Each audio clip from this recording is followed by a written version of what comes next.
The cloak and the sword that Boruto has got in the time skip is a mystery that hasn't been solved yet. It could be his mentor Sasuke's stuff, but looking at the current situation of the story, things have gone really confusing. Boruto right here in this panel has got his sleeves torn just like he's shown in the time skip. We can say Boruto's outfit is exactly the same as his future outfit, excluding this long cloak and the sword, and as far as the appearance is concerned, his scar also. So today we'll be trying to solve the mystery behind Boruto's future outfit. So subscribe if you like content like this, and let's begin.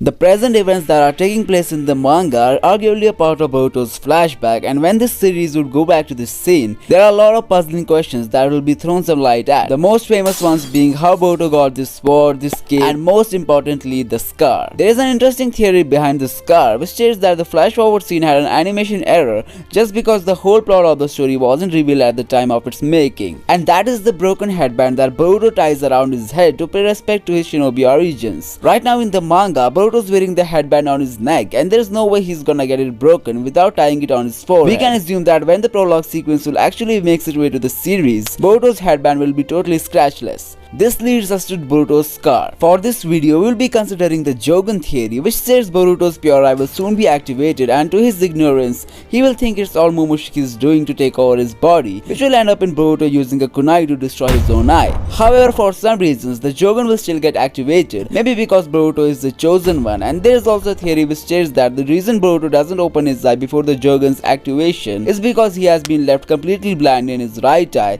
and it's only the power of the Otsutsuki god which is left there. So long story short, Boruto's blind in his right eye, but the Jougan grants him back his vision along with some otherworldly powers. Now the remaining questions are all about Boruto's cape and sword. The first possibility suggests this stuff belongs to Sasuke, and keeping in mind the current circumstances in the manga, chances are after Boruto goes through the Jougan ritual and gets revived, he will meet Sasuke, who will train him for a few years before his final fight against Kawaki. After Boruto gets ready to face off Kawaki, Sasuke will give him his katana and cape. Sasuke will then patiently wait till the battle of the Kama builders is over. Kawaki's plan could most probably be to send everyone to his Otsutsuki realm that he unlocked after gaining Ishiki's powers, and Boruto would most probably be the final obstacle of his master plan. Another theory says that Boruto's mentor Sasuke would become his vessel, and the 2-3 year time period before the fight would be his regeneration period, and that would explain why Boruto is using his stuff against Kawaki. If you wanna hear an entire story regarding this theory, then check out this video after this one. Moreover, there is one more theory which explains how Boruto uses Momoshiki's power to stop time in order to implant a karma on code. The theory says just like when Momoshiki's soul approached Boruto for the karma implantation, similarly Boruto asked Kawaki to kill him so that he would use that ability in the same manner to give his karma to code. Check out this video if you want an entire explanation of this theory. So coming on to the conclusion, Boruto's scar is most probably self-inflicted, that's why the karma couldn't heal it, and the Jougan will appear in Boruto's right eye even though it has been damaged. The cave is most likely from Sasuke, who taught Boruto Kenjutsu and trained him hard before he could face off Ishiki 2.0 Kawaki. Or perhaps Boruto has regenerated into Sasuke's body, that's why he's seen with his cape and sword. And lastly, Boruto and Kawaki could have a strong strategy to revive Boruto through code. But just because their stars weren't aligned, they both followed different paths with different ideologies and went against each other. Also, maybe Boruto had learned Kenjutsu from Sasuke after getting into Code's body, and there could be someone with strong Otsutsuki knowledge who helped Boruto in mastering the pure eye. So don't forget to tell me your opinions down below, and check out these videos for more Boruto stuff.